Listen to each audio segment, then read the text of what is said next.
I used to say I wanted to be a star on a network show, and now I am the network.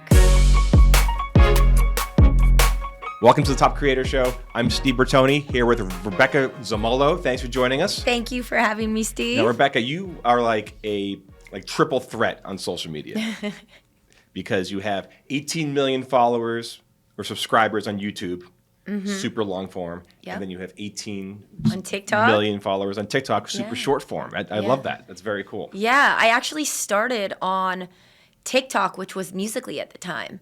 And I was the only adult on the platform, but I saw an opportunity to move an audience over to YouTube. And so I committed to doing 6 Musical.lys a day for 2 years, and I moved my audience over to YouTube. It was back before there was like an algorithm. What were you doing on Musical.ly? It was back then. It was a little bit of lip syncing, but it was mostly sketches, comedy. Very similar to what TikTok is now, actually. Like, it's a lot of it is funny because the trends then are like coming back, but it's cool to do it now. It wasn't as cool then for adults, but now adults are doing those trends, and it's very bizarre. Very cool. Take me back. Like, how did you start your creator career? Yeah, well, I started my creator career when I got married. I found out I had to have my colon removed. I had suffered with all sort of colitis for 8 years, and I had to wear an ostomy bag. Oh, geez. And okay. I had been... That's interesting content. Yeah, it was interesting, but I wasn't a creator. Okay. I was an actress, and you can't really have an ostomy bag when you're doing sports commercials or you're trying to be the lead of a show. So I thought with YouTube I could film from the waist up while I was going through all my surgeries. And I soon realized I liked being my own boss. So I started producing for other creators while I was growing my own YouTube channel. And YouTube became a much better fit for me. I liked knowing all aspects of everything, where we are now. And I liked being in control of my own storytelling. What year was this? This was 2015. Okay, gotcha. Yeah. So it was early on, 10 years. Yeah. What sort of things were you doing as an actress before that? Before that, I had a sports agent. I was a collegiate runner, and I was... Where'd you go? I went to UC Santa Barbara. Oh, nice. Very cool. Yeah, it was great. I had such a great experience there. Yeah, I don't know how anyone studies there. It's too beautiful and on the beach. Go Gauchos! I'm just saying, if I went there, I would have failed out in like 5 seconds. But yeah, but you were a student athlete. That's amazing. Yeah, we like to think that UCSB is a good blend of being academically smart, but also social. Yeah. And we're able to balance it. So... that was fun. And then I grew up as a level 10 gymnast. Oh, okay. So I used that, and I had a sports agent down here, and I did national commercials, and I was going out for shows during pilot season. And that's where I landed. Very cool. And what was your early YouTubes like? My early YouTube, I was producing for other people, so I was kind of figuring it out. I started with just wedding content because I had just gotten married, and I was like, this is my niche. I'm just going to stick to that. And then very quickly on, I was like, okay, I think I've done pretty much every video. It was like how to pick your bridesmaids, wedding songs, like you name it, wedding. And I was in that mode. If you've gotten married, yes, you know. the whole video playbook. Yes. Okay. And then it was like, okay, well, I don't think I want to do this forever. But what happened is our flash mob that we did at our wedding went viral. And we were at our honeymoon, and people started texting me, and I was like, what? And I was not even a creator. I just posted my wedding content. And so that was kind of the spark that got me into the wedding content. What was the flash mob? So we choreographed it to Kesha's Timber. Okay. And so we had people choreograph. You're taking me down to 2015. Yeah, I'm going right back into it. Yeah, it's going down. Yeah. Yeah, that was it. We had someone choreograph it for us, and then we had rehearsals in Northern California, where my family is. In Southern California, we had Zoom. I mean, it was a whole thing. The bridesmaids, the groomsmen, our parents, like everyone was in it. And it was so much fun. And so, yeah, it was like a production, essentially. And were you doing that for your wedding, for your guests? Were you doing it to go viral? What was the kind of motivation? I mean, I was creating content, but I didn't think it would go viral. I didn't really understand what viral was, but I did see viral wedding flash mobs, and I was like, I want that at my wedding. I just thought it would be so much fun. And what happened after that? So it goes viral, and was it like a light bulb effect saying, wow, I could start doing more different kinds of things here on this platform? Well, it was perfect timing because that is when I got told that I had to have my colon removed. Oh, then it was okay. right when I got back. And Wow, so okay. that was really what sparked it. And I was like, well, if I can get this many views, I could do this. I could build it out. But I very quickly learned that just because you have a viral video does not mean that people care about you. And that's a very different thing, having a viral video versus building a community. And I know your husband's also a creator. Yeah. Was he doing this at the time when you guys got married, or something totally different? Not at all. He was in the hotel business. Gotcha. So very different. Very different. But he was learning to edit in his free time too. So we were I would film and then he would edit. He was a much better editor than me, and we kind of built this up together. Wow. And when you decided, like, okay, I want to lean into YouTube, like you said, you had your medical issues, you had your viral video, it all came together, Yeah. and you're getting into it. What did you start doing? Like, what were the early days? The early days were producing and Yeah. making my own content. I would study trends. I would see what was going big on YouTube at the time. And then what I would do is I would reach out to bigger creators. And I knew I was a great producer. And I would say, I will produce you a viral video because I knew I could do that. And I will do everything. And all you have to do is do a video with me on my channel. And that's how it started. I worked for free. I just made sure that it was a great experience for them. And, I think they were impressed because, this is 2015. Yep. People didn't really have teams at the time. So for someone to come in and just you just show up was unheard of. And so it made it very easy for me to kind of work my way up and gain the respect of other creators. Wow, if I was like a famous creator at the time you wanted to work with and you came in as a producer, what would you do for me? Like, what was the Rebecca package? I would say, Steve, I have this great idea for you. It's a viral video. You do it with Forbes. I promise you will go viral. I will do all of it. I'll pitch, and I would come up with a concept. Deal, I'll take it right now. Yep. Yeah. And then I would say, but can you do a video with me on my channel? I'm trying to grow my channel. I want to be a full-time YouTuber. And that's all you would have to do. Wow, so you just I'll do this for you, you do this for me, and it Yeah. worked out.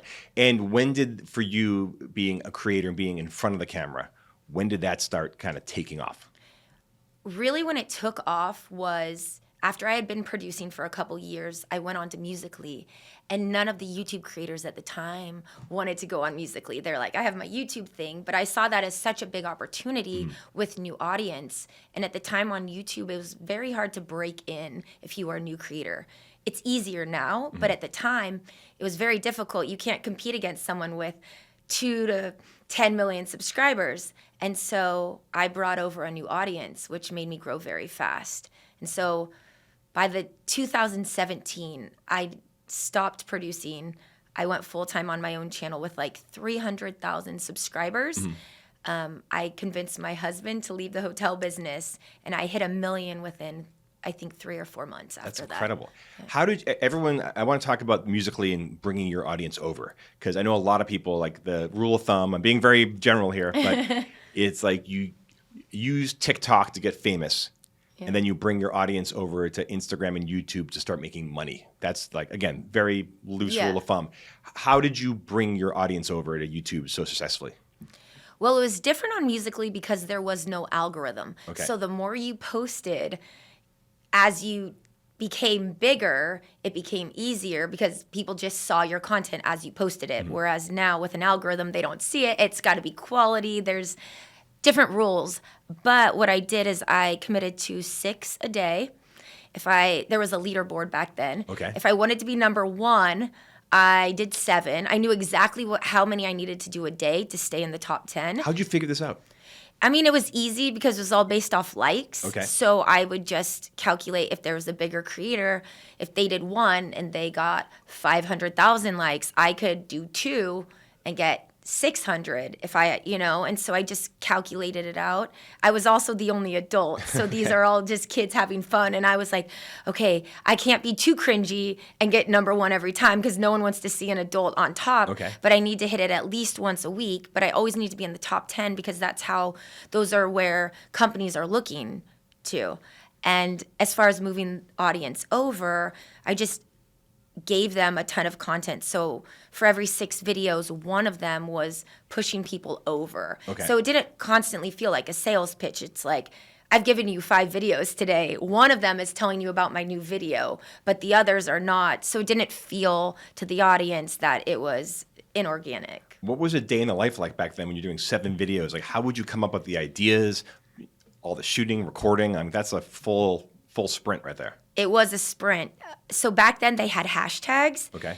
And I committed to doing every single hashtag. I did not not do a hashtag unless it was something that I felt was inappropriate for my audience or not on brand. Okay. Other than that, I did every single hashtag. Like, you name it, I did it. Yeah. Didn't matter how bad it was. I didn't care. There was like, I'm going to do it. I'm going to be on every single one. What's like one crazy hashtag you remember doing? Oh, I mean, a lot were very terrible. It was like crazy hat day. And so you have to do a TikTok with hats. So it would be like 1 hat, 2 hat. I'd stack hats. I would do any of them. I didn't care. And then when you started moving into YouTube, again, in front of the camera, building up that million subscriber audience, Yeah. When did that become like a full-time job, or like did that start paying the bills right away? At 300,000 subscribers, I felt comfortable enough to make Matt quit his job or to get him to quit his job. But so I was making money there. It's just when you're that new, you don't know if it's sustainable. You don't know how long you can do it. So there was always that fear. But I've never been motivated by money. And I've always been fearless in the sense that I don't really care if I lose it all. So like I mean, now I have a daughter and there's like different things at stake, but back then I didn't need much to live on. I knew if I could film, I would be working. So I never had a fear of like, if it doesn't.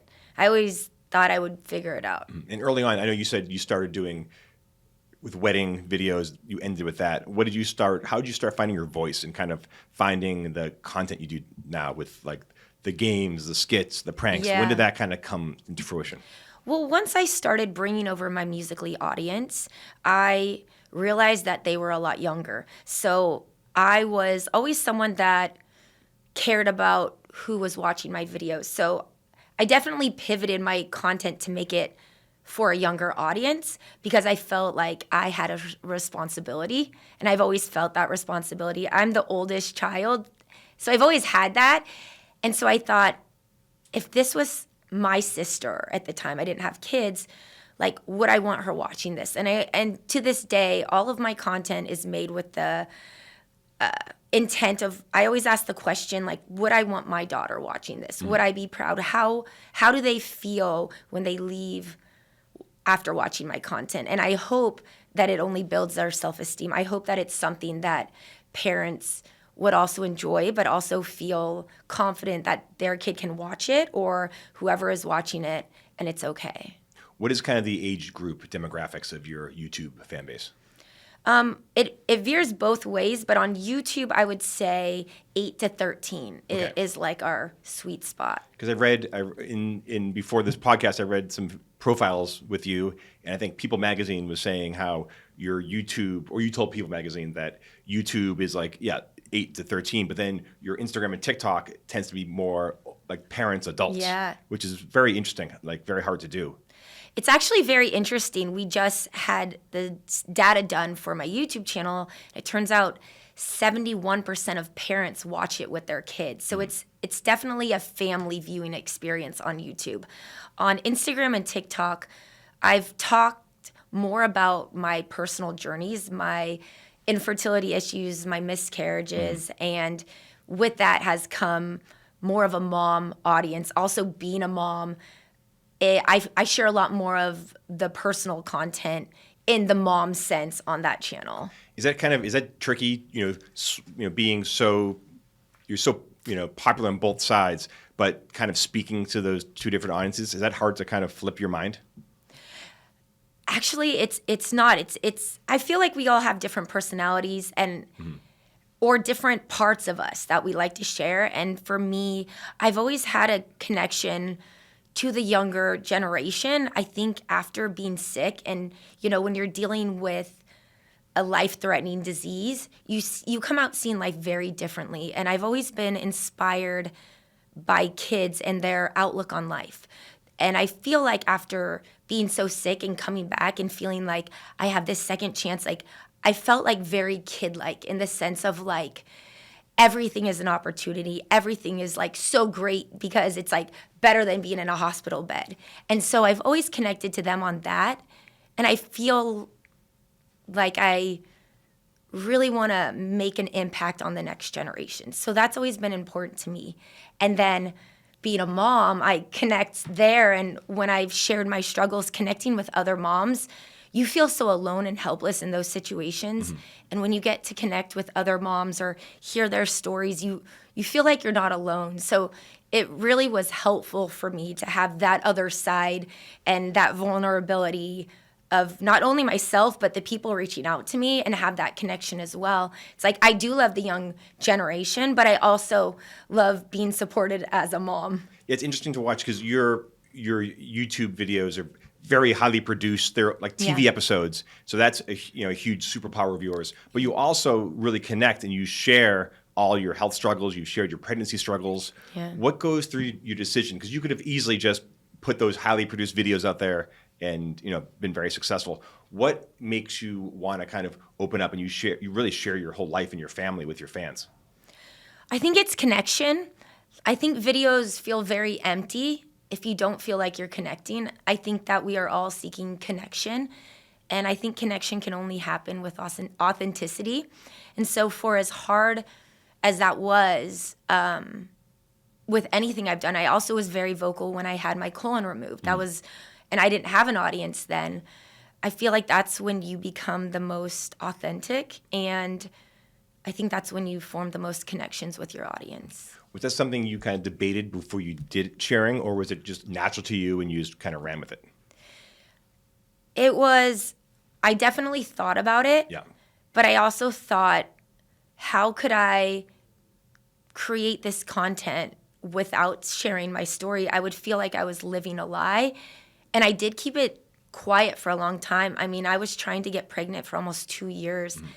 And those were probably the emptiest years where I just didn't feel fulfilled. I felt like I'm doing this, like I'm happy on camera, but they have no idea. And so it's almost more exhausting to try to be something when you're dealing with something so private.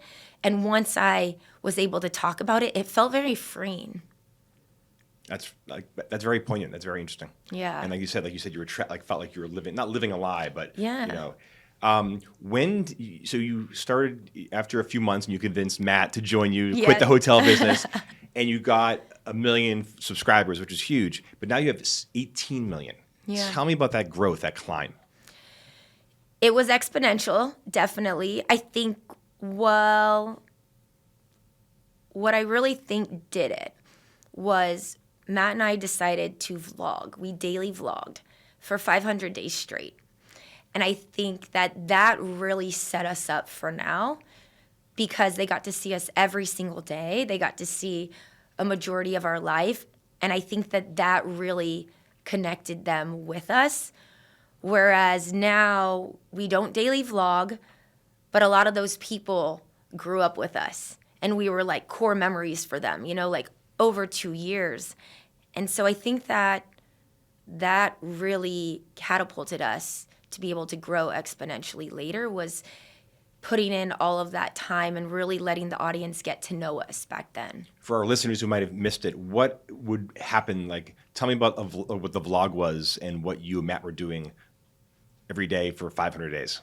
It was our life every single day. We would usually do something related to a challenge of some sort, but back then it was like, what is our day? And we're gonna vlog what we do, and we're gonna add maybe an interesting element that would be the title and thumbnail.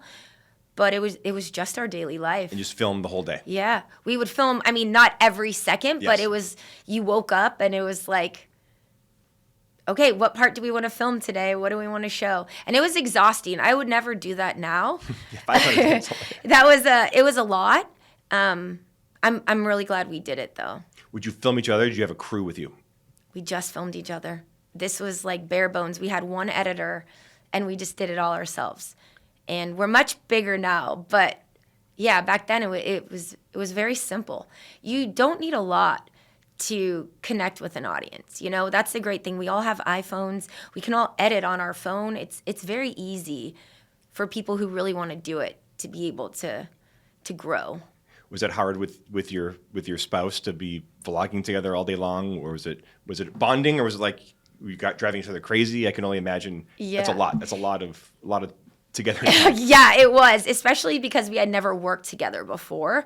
I think there was like that honeymoon phase where it was like great, and then it definitely became like, we don't want to do this because it's just for a video. Like, we also need our real relationship. Mm-hmm. The good thing was we were already adults when we did this, and so the lines weren't as blurred. We definitely tried to draw a line in the sand on like, what is filming, what are we not filming.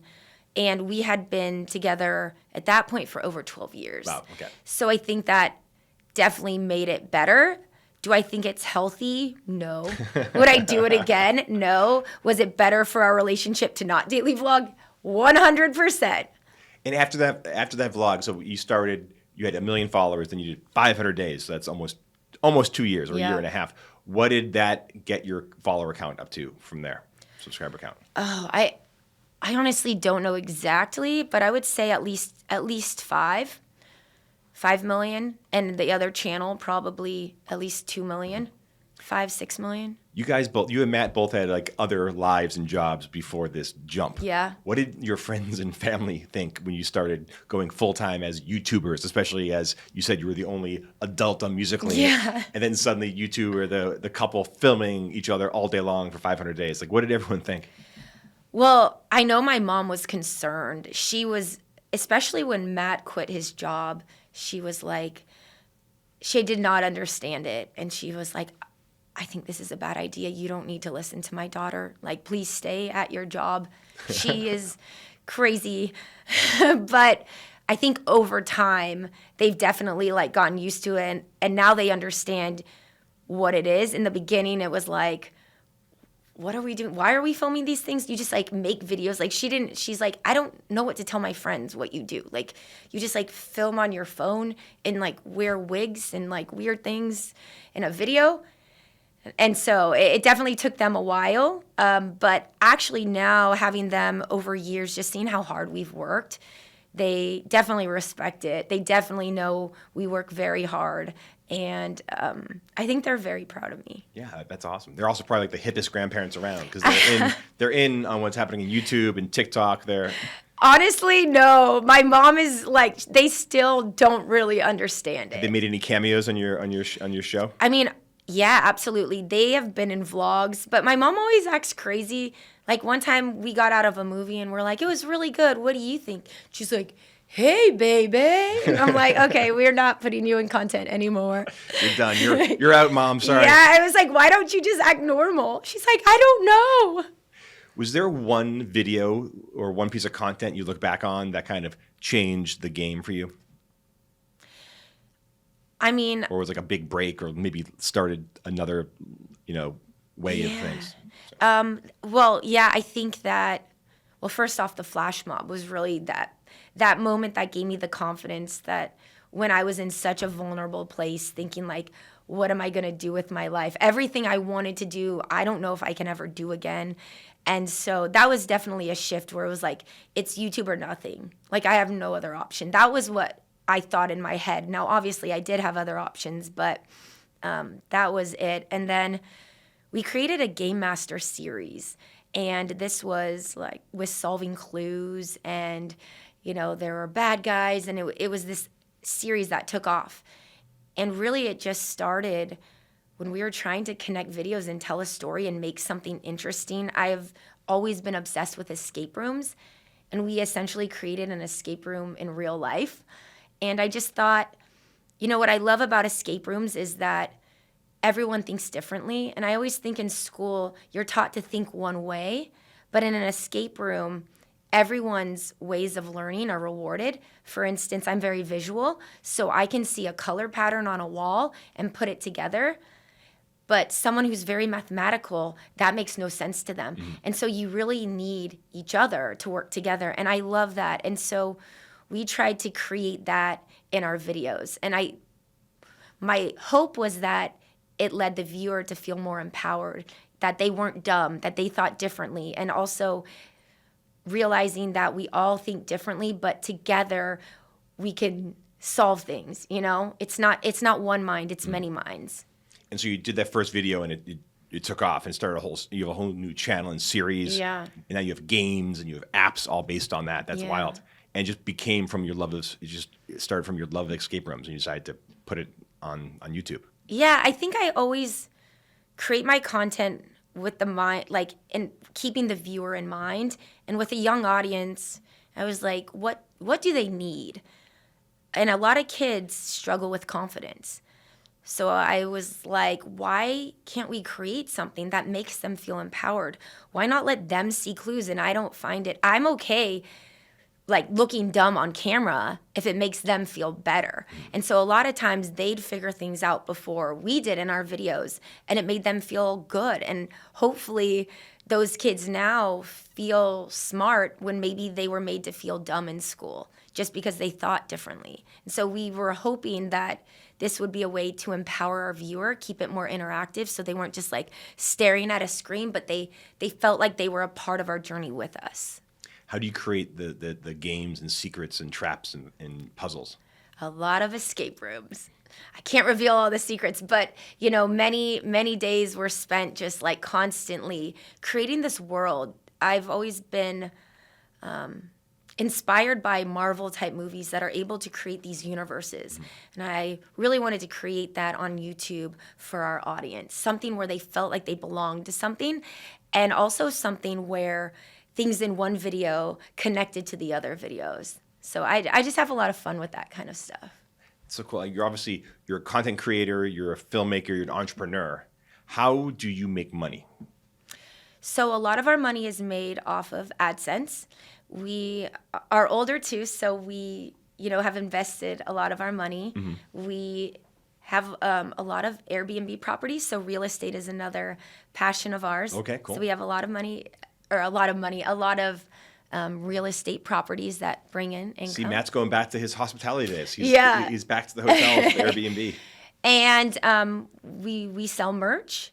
And tell me about the merch, and tell me how that business starts. Give me advice for people who want to get into merch, and also how you decide because I know you're very authentic with your brand and your life.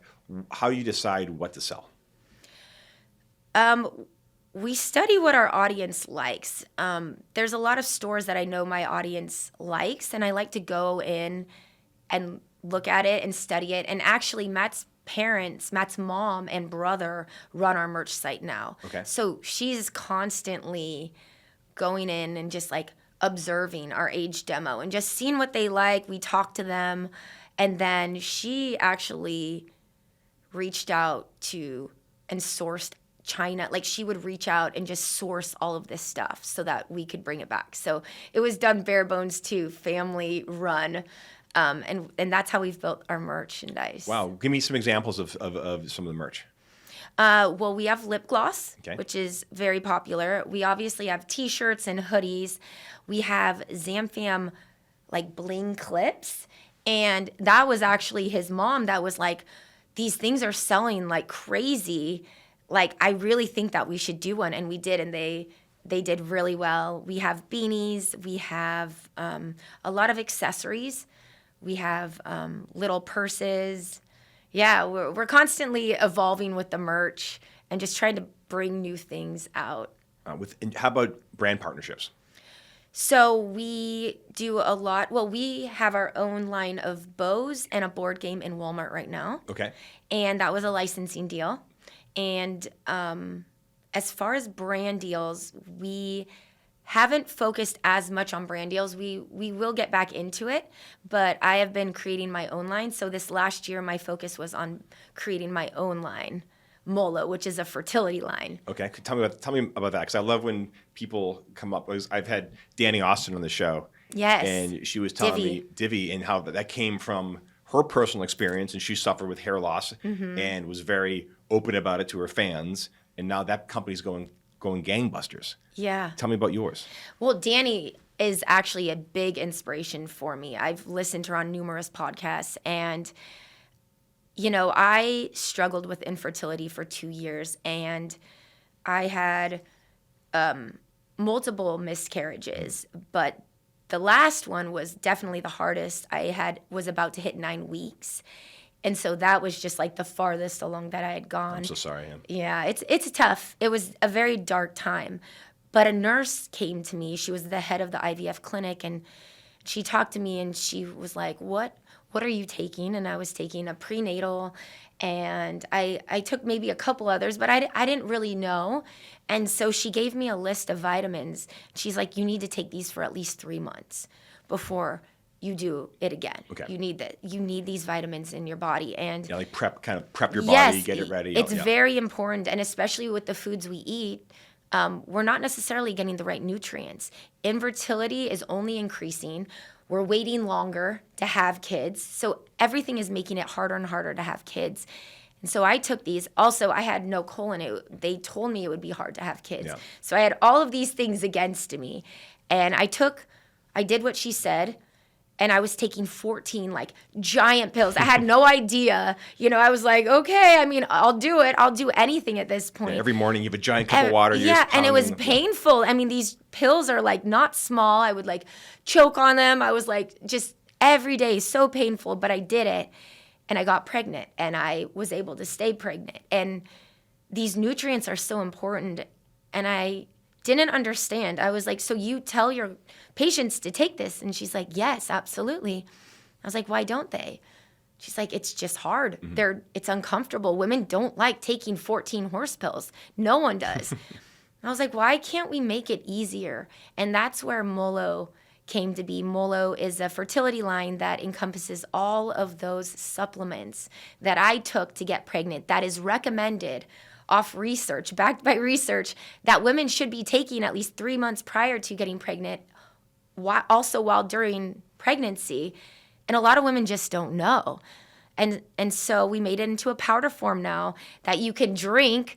Like, why did we not do this sooner? And you can drink everything you need in the morning, and it can set you up so you don't have to suffer, hopefully as long as I did, to get pregnant, and it can be easier.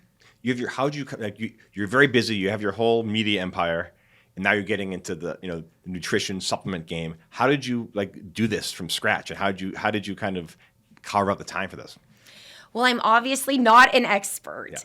Yes. So I reached out to my nurse, and I was like, this feels like a problem. And she said, it is. I deal with this every day with my patients. She sees a lot of patients, and everyone complains about this. And I was like, will you help me figure this problem out? And we tried different iterations. We, at one point, tried gummies. And we weren't happy because we wanted certain ingredients in that maybe didn't do well in a gummy form. And so we finally settled on the powder. And the powder actually absorbs 33% more than pills. And I was like, yes, this is it. This is going to make everyone's life so much easier. And so that's how we came to be, and we partnered. We found someone who's outside right now, cool. Eyal, and I told him my idea, and I was so passionate about it. I mean, this is something that I dealt with for so long. I was like, we can make this easier. We have to do it. And I truly believe when you have an idea, you're not the only one. And if you don't do it, someone else will. And I hope someone else will, because it's been way too hard for women for a long time. And so I was like, I want to do it. And I don't care if maybe I don't have the exact audience right now. Like, we need to do this, and we'll find the audience. And so, yeah, with her and another guy that he has been a supplement specialist. He has many products. His wife suffered with infertility for many years, and he was very knowledgeable as well. And we all work together to make this product. That's so cool. How are you going to? You have more than 40 million followers across all your platforms. How are you going to use your huge platform to get the word out to sell this new product?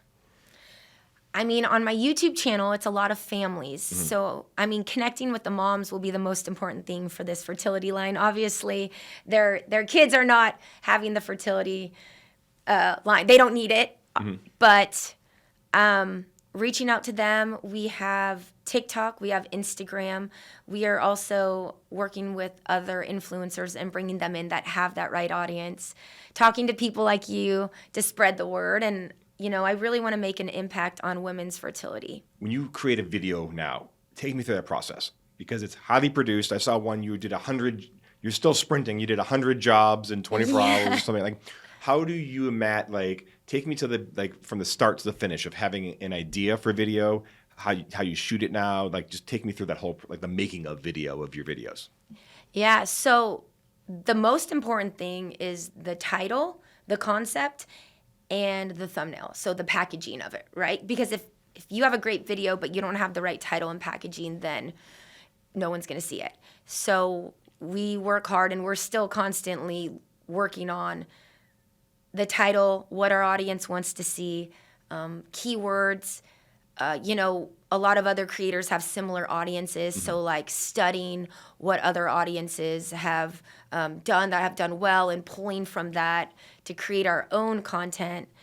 And then picturing, when I think of a title, when you think of Forbes best-selling products, when you close your eyes, what do you think of with that? And what does that look like? With Forbes, I think of money. So I'd want to see money on the thumbnail. If a product, I would want to see a yacht. I would want to see something aspirational, right? So I just I try to picture with that title, what do I think of? When you think school, what do you think of? I think of a school bus, and those are what we should be including in our thumbnail. And so. Yeah, other creators talk about the importance of thumbnail. And I mean, I think as a journalist, we always think of it as an afterthought. You get the story first, then you kind of pick the art that goes with it. But a lot of other YouTube creators are saying we picture the thumbnail first, and then we create the content based on that. Yeah. Tell me about the power of the thumbnails and how do you kind of I think as you said, you kind of almost visualize it, you close your eyes. Tell me about that. It really is the most important thing because that will determine your impressions, and your impression is essentially your reach. So if you can get a thumbnail that appeals to a larger audience, then you'll get more impressions, which then lead to more views, which then lead to a better video. And so that is the most important thing. And I think when you are thinking of a thumbnail, you need to think of what would someone want to click on. And it's very easy. You look at a bunch of videos, you click it, and you start studying why did I click that one? There was 10 others on my homepage, right, on my laptop. Why did I click that? Or I'm on my phone and I'm scrolling, what made me stop? And if you just start asking yourself that constantly, you become better at creating thumbnails and titles. Very cool. Do you create them yourselves? Do you have a design team now? I know a lot of these YouTube thumbnails kind of have a similar aesthetic to it. How do you create the thumbnails? So we generally create the concept. We maybe will pull inspo from other thumbnails. What's interesting about YouTube now is that you don't just make one thumbnail. You make 4 thumbnails. You can A/B test them. So for every video, and I know other creators do even more, but we do 4 thumbnails for every one video because what you think may work doesn't necessarily work. And the power of A/B testing, you can see it in live time. 58% are clicking on this one, and only 25, and the rest are clicking on this one. And how do you do it multiple ones at the same time? It's A/B testing. But I'm saying you swap them out, No, it's kind of like Netflix, okay, where you put 2 up at the same time, and YouTube serves it out. Okay. And then if it's 51% here and 49% here, they'll let you know that data pretty early on. Oh, wow. It's because they want you to get as many clicks as possible. Yeah. So that's how we test that. we don't create the thumbnail. We have a thumbnail artist, but what we do is we concept it. So whether it's me, I'll take the photos and then we'll do a little drawing of it, or we'll send like 3 other inspo ones to be like, it's like this one plus this one. And then there are some amazing thumbnail artists. Yeah, there. I've never heard of these. Tell Yeah. me about the thumbnail artist. They're like consultants and they do people's thumbnails, obviously? They're freelance a lot of times. And you can find them on Twitter. And they're great. They use a lot of AI, but they are far more talented. And, in this stage of YouTube, you really are competing against the best. So putting money and spending the money on the thumbnail is very important. It's wild. And they're just way better. You always want to hire people that can do better than you, and they are that. So. Do you have a production crew these days? Yes. How big's your crew? We have about 15. Wow. Okay. So we have 5 offsite editors. We have a creative director. We have 3 writers, 2 producers, production designer, and PAs. So we've got like a full crew. You're a studio. You're a full-blown studio. We are a mini studio. Mini studio. A mini I like that. studio, yeah. How long will it take you to make a video from start to finish? About 2 weeks. We stay about 2 weeks ahead from the time we shoot to when it goes up on YouTube. Okay. And what's your cadence? So I do 6 videos a month. Two of those are over 45 minutes, and then the other 4 are between 20 to 30 minutes. Wow. How many hours are you in front of the camera for like a 45-minute video? I am in front of it a lot right now. We are playing with different people and taking me out as time goes on, but right now I'm fully in the content. I think at some point I will be in it less, so I can direct more and produce more, and I will be more from more of a bigger sense of the content.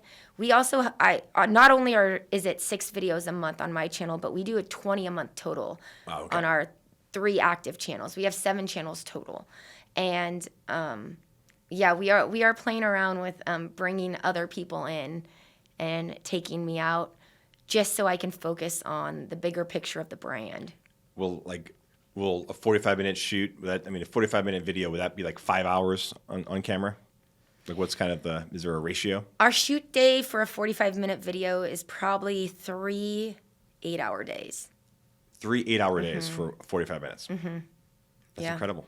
Yeah, for a high production video on my main channel, yeah. And then a 20-minute video takes us 1 to 2 days max. Wow. Just depending on locations. If you had a time machine and you could go back and tell your younger self, a piece of advice right before you dove into this creator YouTube game, what would that advice be? I would say work smarter, not harder. I think that we did do 500 days and I don't regret it, but I think we could have done things more strategically. I think the creators now know if when they come in, they need to be more strategic. I think what we did is we just got in and we figured it out as we went. I think there's so much on YouTube and so much out there now, especially with AI, that you can learn and study beforehand. I think we got in and then we studied. And it was like, if we had just studied, we could have been like 10x sooner. But I think that's also part of the learning experience. I think that's the wisdom I have. It makes it easier for me to, tell people if I think they're like making a mistake or something, because I've done it. And I would also tell myself it's going to be a long time, so make sure you love it. I was lucky I did, but I know some people get into it thinking it's going to be this fast thing and easy, but you really have to love it. And I'm lucky I do. But I also would tell myself, take out the key man risk. I think that if I had started that sooner, it would have been a lot easier transition. Meaning like have it rely less on your shoulders? Yeah. I think I have a lot of strengths that are off camera. I like being on camera, but I love all aspects of it. And I think if you can figure that out and get yourself out earlier, if your strengths are behind camera, I think that's a smart thing to do so you can expand faster. If someone wanted to break into YouTube today, what would be your advice to how to build an audience? I would first study the type of content you want to make, the other creators that are already doing it. I would see what videos work for them. And then I would start making videos because that's the first thing. The best way to learn is to just do a lot. I've done hundreds of thousands of videos, like so many videos. And then I would reach out to other creators once you have content. Because I do think I don't think it's possible to reach out and offer something if you have no proof of concept. Like, I think that you need to put in the work before you can go out to other creators. But once I would reach out to them, offer more than what you're going to get back. Know that that's just the give and take. Like, you should be offering them something that they can't offer themselves or get themselves. And I think that you have to be willing to do a lot of things for free, knowing that it will pay off later and not for instant reward. Being at Forbes, traditional media is obviously watching creators, watching the YouTube space, watching the podcast space, very eagerly. And obviously, we're part of the ecosystem, but we're still, have that traditional feel. Yeah. What advice, if you were running like a traditional media company now, what would be like your strategy for social media? If I were Forbes? Sure. Yeah. Sure. I'm Forbes. We love free advice, especially strategy advice. I would bring in a Gen Z to see like what they're doing, because a lot of times I think that they're on top of the trends. I study what they're doing because a lot of times what they do now will become cool later. Just like Musical.ly was like a kids app, and now TikTok is the biggest thing. Not much changed. It's pretty much the same app without hashtags, and it has an algorithm. So I would bring someone in and see what they're doing. I also think that Forbes is doing the right thing about really interacting with the creator space. I mean, with being a part of the creator community is very important. I mean, a lot of influencers have more influence more than celebrities now. And so really getting in that space and understanding creators and collabing with creators. And, like you're doing this interview with me, but why wouldn't Forbes want to be on my channel? And I think that right now is that an invite? Yeah, come on. Can I wear a wig? Yes, come be in the Zam fam. Yeah, Hats, you can you can be in a cheerleading competition or something. That. I'll be like the wacky cousin that comes in from abroad. Yeah. I do think there's a way of bringing Forbes into the next generation because Forbes is iconic, right? It's generational, but like, how do we make this next generation realize how cool it is? And I think a lot of celebrities are doing a great job of that. Going into the space, I know like Kevin Hart has talked to us and is really interested in that space, and we see Will Smith collabing with a lot of creators. Yeah, he's everywhere now. He's like on the whole tour. Yeah, and I think why shouldn't Forbes do that? Yeah. Why wouldn't Forbes host a creator event and do Instagram and YouTube type we do. We have 3 this year, and you're coming. Okay. So we have 3 creator events. I'll plug those later. I think that's great. I think it's also about getting Forbes onto their channels, where right now it's very one-sided. But I also think that like there is a world in which Forbes can get into collaborating on creators' channels more. Yeah, I heard a great someone talking about like creators breaking into Hollywood, and they said, wait, creators are Hollywood now.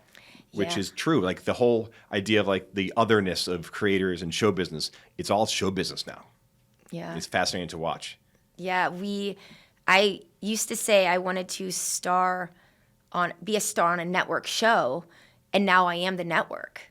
And there's a lot of power in that. I think that it's a very exciting time, and I think there's a big opportunity. And I do think that Hollywood does want to understand our world more. I love your story. I love how, you went through a really tough personal health journey, but because of that, it like forced you to dive into this world and build this whole empire, which made you, like you said, your own network. If you were healthy, that probably wouldn't have happened. I know. And then again, struggling with fertility has led me to this line called Molo. And I think those are when I've been, my most vulnerable.